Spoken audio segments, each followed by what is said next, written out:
pour l'occasion de présenter ce travail. Donc, c'est un travail qui a été fait en collaboration avec deux groupes. Le groupe de Jack Batman à Baldwin University et le groupe d'Hernan Garcia à Berkeley. Et on a récemment mis les résultats dans un papier qui est sur bioRxiv si vous voulez jeter un coup d'œil plus précisément sur ce que je vous aurais présenté. Donc nous, ce qui nous intéresse dans l'équipe, c'est vraiment de comprendre la régulation de l'organisation du génome et puis de comprendre le lien avec en particulier l'épigénome. Et donc les deux questions qui nous intéressent, c'est quels sont les mécanismes qui drivent cette organisation et puis le rôle fonctionnel de cette organisation 3D. Donc aujourd'hui, je vais plutôt m'adresser à la première question qui s'intéresse aux mécanismes. Dans le cadre particulier de la drosophile, qui est un organisme qu'on modélise depuis un petit bout de temps maintenant. Et on s'est intéressé à une question qu'on n'avait pas vraiment adressée dans nos modèles précédents, qui est l'appariement homologue dans les cellules somatiques, qui est assez exotique, on va dire, qui est particulier des diptères. Et donc, les chromosomes paternels et maternels sont appareillés dans les cellules somatiques. Et cet appareillement se fait progressivement lors du développement. Donc, on part au tout début du développement avec les chromosomes qui sont séparés, et puis à la fin du développement, la grande majorité des chromosomes sont appareillés. Et c'est un schéma qui est progressif et qui est assez lent, qui dure durant toute l'embryogénèse.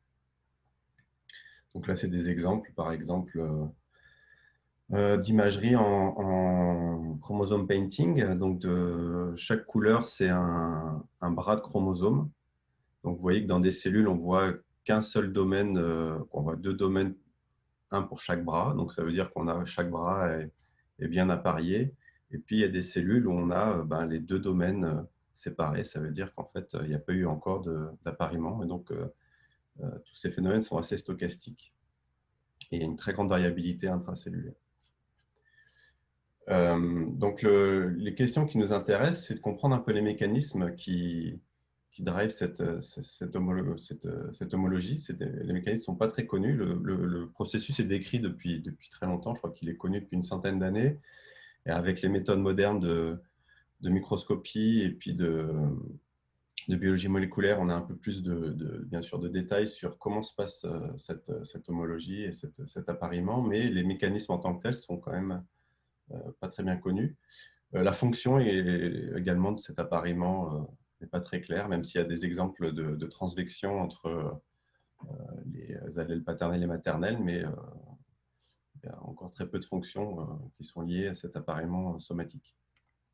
Donc ça, c'est un autre exemple qui illustre cet appariement. Donc c'est dans une lignée cellulaire, c'est le groupe de Tingwu qui a produit des cartes IC diploïdes, donc qui permet de voir l'appariement entre chromosomes paternels et maternels. Et donc, dans ces cellules différenciées où l'appariement est souvent très fort, entre 80 et 90%, on voit que les cartes maternelles-paternelles sont très très proches des cartes 6, donc maternelle-maternelle par exemple, ou paternelle-paternelle. Donc, ça illustre assez bien le phénomène d'appariement. Et donc, dans ces travaux, on a essayé de grinter un peu et de proposer des choses, en tout cas des modèles et des expériences pour voir quel type de mécanisme permettait d'arriver à cet appariement.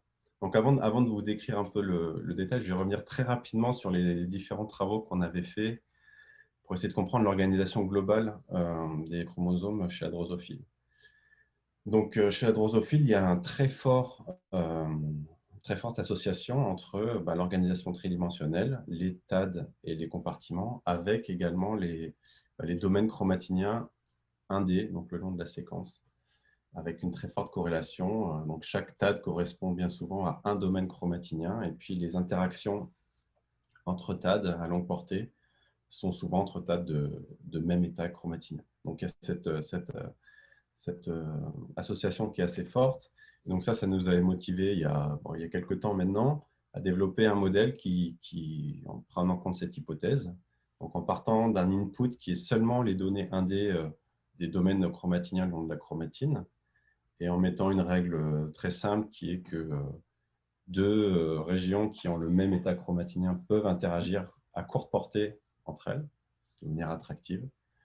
On avait fait ce modèle, puis on avait montré au fur et à mesure des années qu'on arrive très bien à reproduire les données expérimentales, en tout cas pas mal de patterns dans les données expérimentales, à la fois les patterns, TAD et compartiments, mais également l'intensité de ces patterns, avec ce type de modèle qui par la suite a été repris chez l'homme avec pas mal de succès également. Donc finalement, juste pour ce bref rappel, c'était pour vous dire que l'épigénome et donc les forces qui sont les forces d'attraction qui sont médiées par l'épigénome sont une force driving force de cette organisation génomique chez la drosophile. Et donc, une première question qu'on peut se poser, c'est est-ce que c'est aussi une force qui peut permettre de comprendre l'appariement des chromosomes. Et l'idée qu'il y a derrière, c'est que deux chromosomes homologues, ils vont avoir le même pattern indé, le même pattern épigénétique principalement, on va dire, même s'il peut y avoir quelques différences, mais principalement, il va y avoir le même pattern. Donc, le fait qu'il y ait ce même pattern et ces interactions like-like entre les différents états chromatiniens, on peut se poser la question que ça peut éventuellement faciliter l'appariement. Alors, en modélisant les deux chromosomes homologues, on peut montrer que ces forces, entre guillemets, épigénétiques ne suffisent pas si on part de deux chromosomes séparés, à les rapprocher les uns des autres. Et donc, on ne voit pas, par exemple, sur les cartes ici simulées, la belle diagonale qui serait synonyme d'appariement entre les chromosomes homologues. On a des interactions, mais qui sont des interactions un peu standards, qui sont dues justement au fait que les deux régions que les deux patterns épigénétiques sont homologues aussi. Et donc, on a quand même des interactions préférentielles, mais ça ne permet pas de justifier l'appariement des chromosomes homologues. De plus, si on va un peu plus loin, c'est-à-dire que si on force initialement les deux chromosomes homologues à être appariés dans l'espace, vraiment à l'échelle locale, et si on relâche la force qu'on a été obligé d'appliquer pour maintenir cet appariement, l'épigénétique, pareil, n'est pas assez forte. Les forces épigénétiques ne sont pas assez fortes pour maintenir cet appariement. En tout cas, à l'échelle fine. À une grande échelle, ça maintient quand même une certaine interaction entre les deux chromosomes homologues, mais ça ne permet pas d'expliquer les interactions, vraiment l'appariement à petite échelle. Donc, pareil, on n'a pas une diagonale qui est extrêmement forte ici entre les chromosomes paternels et maternels. Donc, tout ça pour vous dire que ces forces épigénétiques peuvent peut-être contribuer à l'appariement, mais ce n'est sûrement pas la force principale qui permet de driver cet appariement homologue. Donc, pour aller un peu plus loin et pour essayer de comprendre un peu plus ce processus, on est parti sur un modèle qui est beaucoup plus simple en fait. Donc, on a oublié l'aspect épigénétique et on est parti sur des hypothèses qui ont été avancées depuis quelques années sur un mécanisme possible qui sont des modèles de boutons spécifiques. C'est-à-dire que les chromosomes sont parcourus de boutons qui, en fait, ne peuvent interagir qu'avec le bouton homologue sur le chromosome homologue. Donc, on a un peu formalisé mathématiquement ces différentes hypothèses qui étaient présentes dans la littérature avec ce type de modèle de polymère où donc on a les deux homologues qui sont ici, et puis il y a des boutons qui sont placés sur les chromosomes homologues avec une certaine densité, et un bouton ne peut interagir de manière attractive à courte portée qu'avec son bouton homologue sur l'autre chromosome. Et deux boutons qui ne sont pas homologues ne peuvent pas interagir. Donc c'est un modèle extrêmement simple avec des boutons qui sont sur les deux chromosomes homologues. Donc dans un premier temps, on a étudié un peu de manière générique la dynamique de ce modèle-là.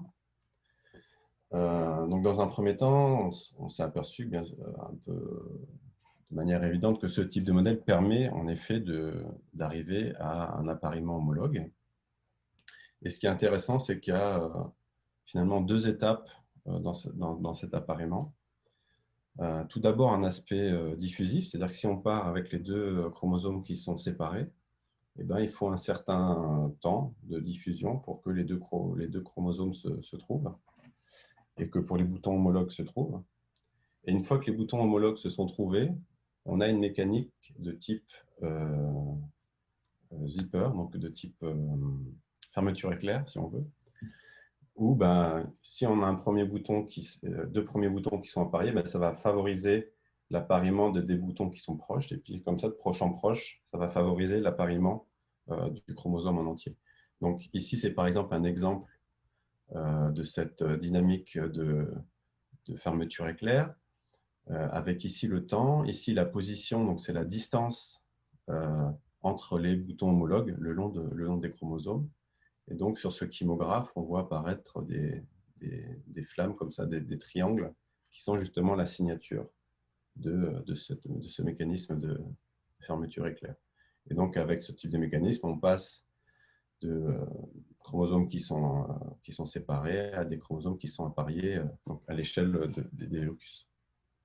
Donc, en étudiant un peu systématiquement ce modèle, on s'est aperçu qu'il y a trois paramètres principaux qui ont une influence majeure sur cette dynamique. Tout d'abord, la position initiale des chromosomes homologues. Et ça, c'est un facteur qui est très important. C'est-à-dire que si les chromosomes partent très éloignés, il y a forte chance qu'il y ait d'autres chromosomes non homologues entre eux, et ça sera très compliqué de manière diffusive pour qu'ils se trouvent. Donc, vaut mieux que les chromosomes soient proches initialement. Le fait qu'ils soient proches initialement favorise l'appariement fortement. Après, deux paramètres qui vont plus. Donc, la position initiale en fait, joue sur la dynamique lente de diffusion. Et deux autres paramètres qui jouent plus sur la capacité à faire du zipping, qui est la densité en boutons. Plus il y a de boutons sur les chromosomes, plus ça sera efficace de les zipper.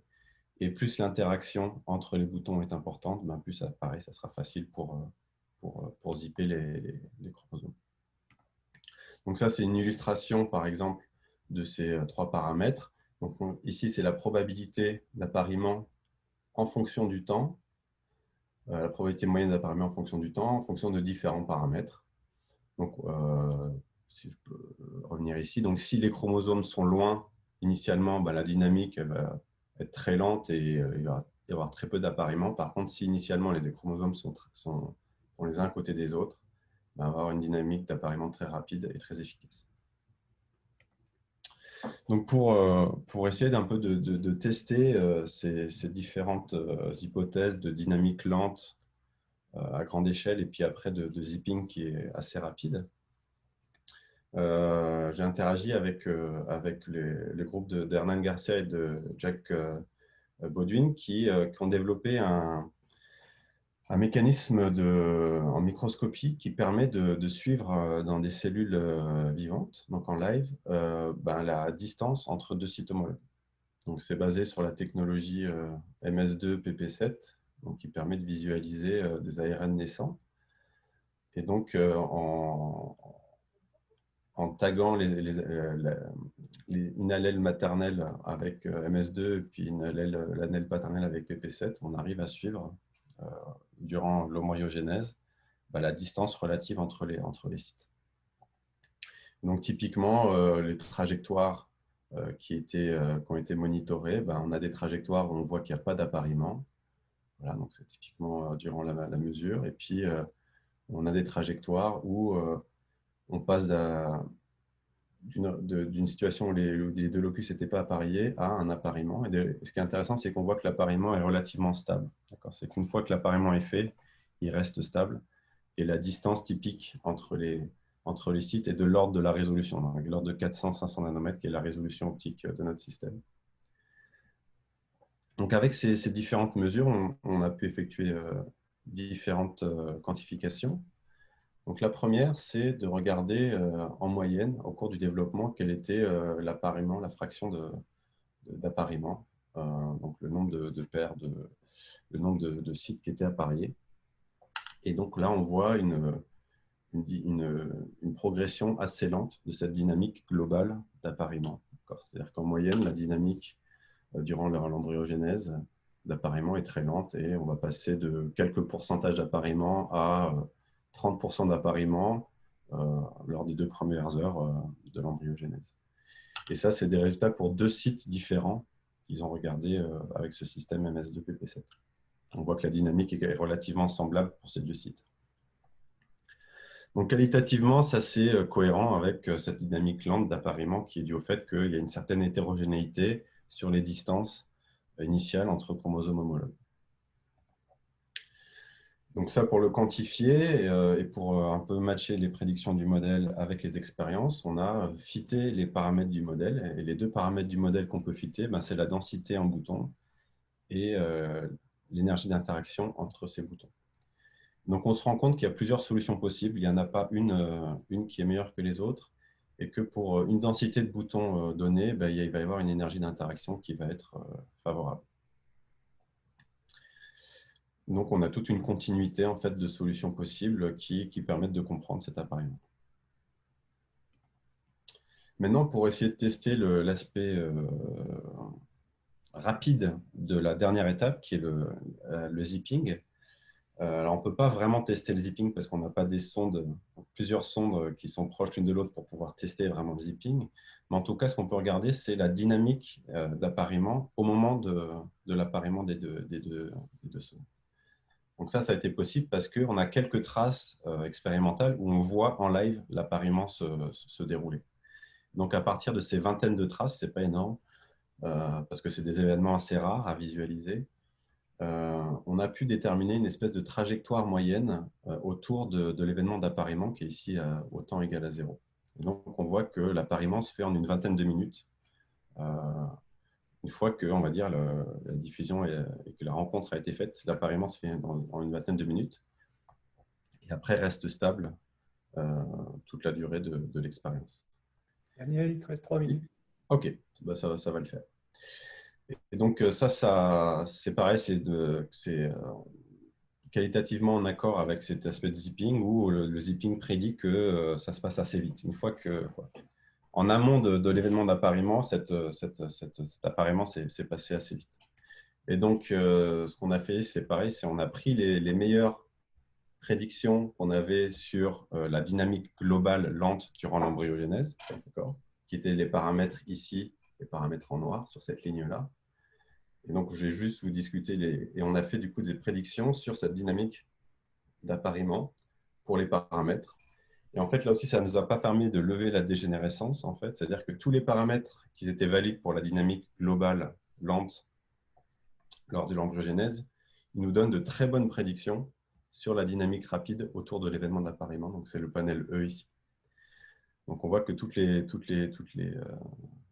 les paramètres nous donnent de très bonnes prédictions. Et donc ici, il n'y a aucun fit. C'est juste les prédictions du modèle sans aucun fit. Alors qu'avant, on avait fité les 2 paramètres. Donc ça veut dire aussi que les deux sont couplés. C'est-à-dire que la dynamique lente à grande échelle est fortement couplée également à la dynamique de fermeture éclair de zipping à plus petite échelle. OK, donc les différents messages que j'espère que vous ayez, on va dire, capturés durant mon talk, c'est que la première idée, c'est que ce modèle de bouton, qui est un modèle un peu ad hoc, toujours, mais en tout cas permet de rendre compte de à la fois de la dynamique lente d'appariement, mais également de la dynamique rapide de zipping. Et que ces prédictions-là du modèle sont compatibles avec les données expérimentales qui sont ce qu'elles sont, qui peuvent être considérées comme partielles, mais en tout cas qui permettent de tester certaines prédictions du modèle. Donc, ça ne répond pas à la question quels sont les mécanismes vraiment moléculaires qui permettent d'expliquer l'appariement. Ça nous donne juste un modèle un peu ad hoc, qui est le modèle de bouton. Et une idée pour comprendre un peu ces boutons, en fait, c'est de considérer que ces boutons peuvent être en fait une combinaison d'insulateurs où il y a des sites de binding de protéines architecturales. Et en fait, on peut montrer, ça c'est je vais pas le temps de vous le présenter, mais qu'en fait, il faut, pour que ces boutons soient très spécifiques, ben, si on fait une combinaison euh, combinatorielle de plusieurs facteurs architecturaux, ça permet de rendre compte de cet appariement. Donc, en fait, les boutons peuvent être en fait des insulateurs. Donc, pourquoi pas les régions qui délimitent l'état chez la drosophile, par exemple, où il y a plein de sites de binding de protéines architecturales qui pourraient médier ce type de bouton. Et puis, je vais finir par remercier les gens qui ont travaillé avec moi là-dessus, en particulier les deux groupes de Jack et d'Hernan, et puis Amir, qui était un étudiant qui a travaillé avec moi sur le développement du modèle. Je vous remercie pour votre attention. Merci, Cédric, Daniel. Et donc, je vois qu'il y a une première question de Cédric. Oui, bonjour Daniel. Donc, Cédric. Oui, en fait, parce que nous, on a fait ça un peu aussi avec Pascal, et je me posais la question. Nous, on avait montré, enfin, on avait montré que la condition initiale, quand même, des chromosomes des différentes paires, elle était quand même assez cruciale. Oui.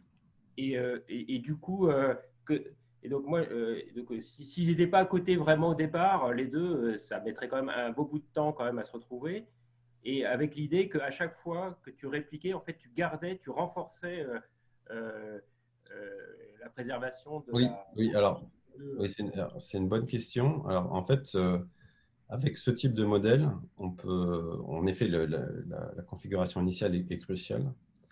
Et en fait, avec ce type de modèle, on arrive assez bien à décrire ce qui se passe dans les premières heures, mais par contre, après, on n'arrive pas à capturer ce qui se passe à plus grande échelle, où là, l'appariement devient très fort dans toutes les cellules. D'accord ? Parce que si dans notre modèle, initialement, on était loin, bah, il y a très peu de chances que ça marche.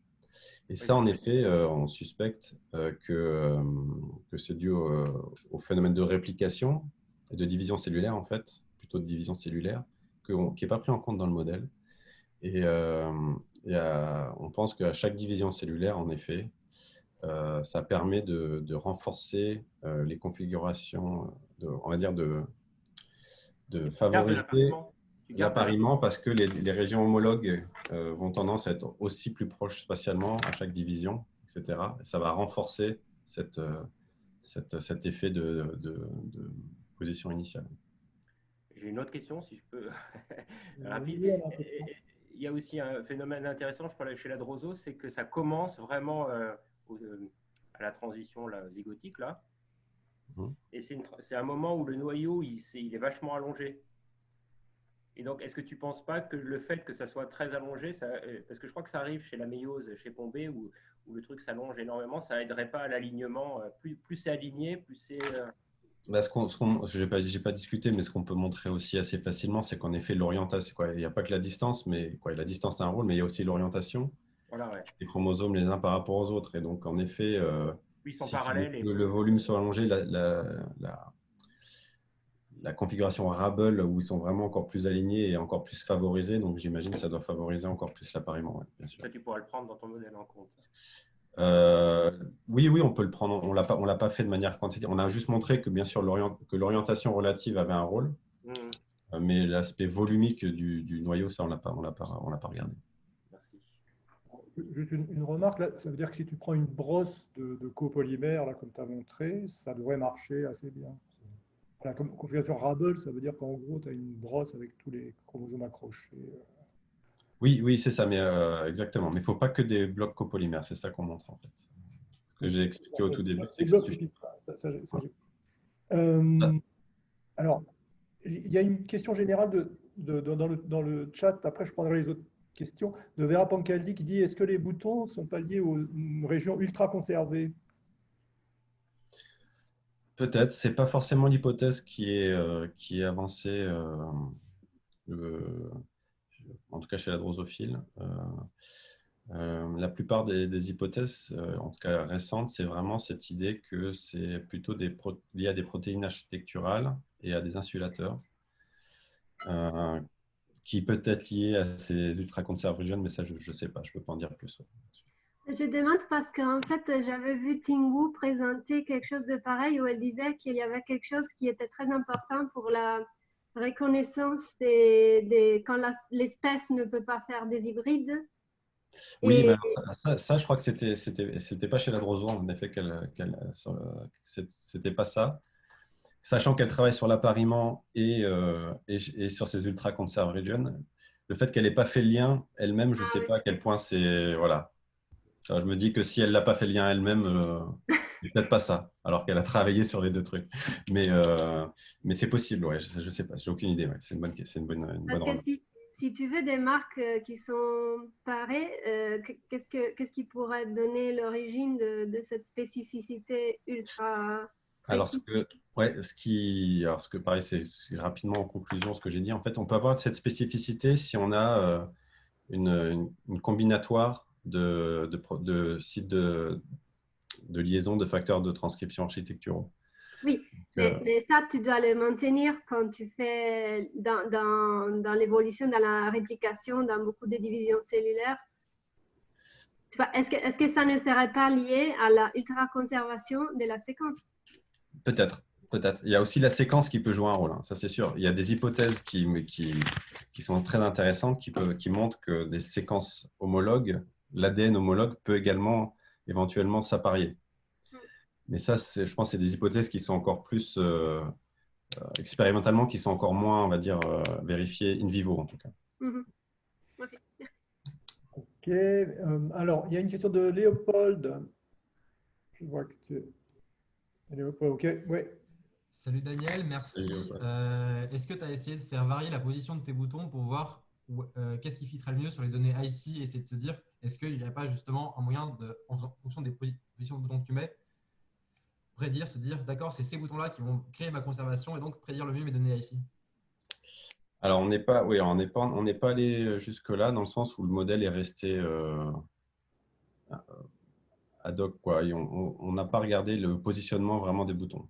Sur les données ici, on peut extraire le positionnement des boutons et la densité. Alors, la densité des boutons, elle est de l'ordre, si on croit les données ici, de l'ordre de 60, entre 60 et 70% le long du génome. Disons que l'étape suivante de ce type de modèle, c'est de marier le modèle bouton avec le modèle épigénome et de contextualiser les boutons. Et dans ce cas-là, typiquement, ça serait d'utiliser par exemple des données de IC pour localiser les boutons pour chaque chromosome. Et ça, c'est l'étape. Ça permettrait éventuellement de répondre à quelles sont les régions qui sont impliquées dans la conservation et donc savoir quelles sont les régions importantes en fait. Bien sûr, bien sûr. Mais après, il y a encore quelques controverses sur justement les boutons. Il y a plusieurs études que les boutons sont différents. L'emplacement, je parle en position. Bon. D'accord. Voilà. Mais c'est une bonne idée. Emmanuel? Oui, mais j'avais une question concernant les boutons, mais ça a été discuté, donc je ne reviens pas là-dessus. J'ai juste deux petites questions techniques où j'ai dû rater un truc. Quand vous regardez à partir des PP7 et MS2, ça, pour moi, c'était l'ARN que tu suis, ce n'est pas le chromosome.